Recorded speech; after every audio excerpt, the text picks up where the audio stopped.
नमस्कार, आप देख रहे हैं न्यूज़ वन इंडिया। आपके साथ हूं मैं अंजलि मुदगल। शुरुआत बड़ी और अहम खबर से करेंगे। बता दें, इलाहाबाद हाईकोर्ट की टिप्पणी के बाद पीएम और सीएम का भी ऐलान आया है सामने। पत्रकारों से अभद्रता करने वालों पर 50,000 का जुर्माना लगेगा।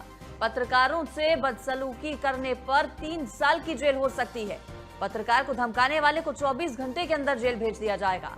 धमकी के आरोप में गिरफ्तार लोगों को आसानी से जमानत नहीं मिलेगी।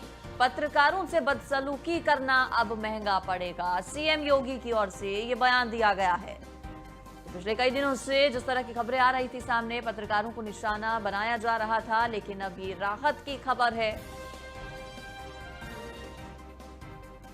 ज्यादा जानकारी के साथ इस खबर पर हमारे संवाददाता रामेश नकवी जुड़ गए हैं। रामेश, बड़ी राहत की खबर ये पत्रकारों के लिए। सरकार कहीं ना कहीं साथ दे रही है, बख्शा नहीं जाएगा जो बदसलूकी करेगा।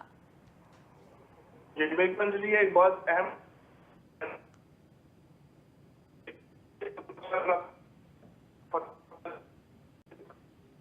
जी, कोई जो बेहूदगी करेगा या बदसलूकी करेगा उनके लिए एक ये कड़ा फैसला कोर्ट ने लिया है और मोदी जी ने और योगी जी ने लिया है।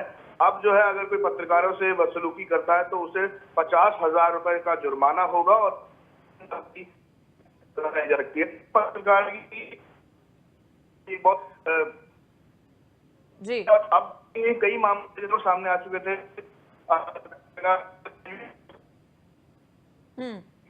तो इस पे संज्ञान लेते हुए सरकार ने ये फैसला लिया है कोर्ट ने। जी, चलिए, शुक्रिया जानकारी के लिए रामेश आपका। तो पत्रकारों से बदसलूकी करना अब महंगा पड़ सकता है। 24 घंटे के अंदर जेल भेज दिया जाएगा। धमकी के आरोप में गिरफ्तार लोगों को आसानी से जमानत भी नहीं मिलेगी।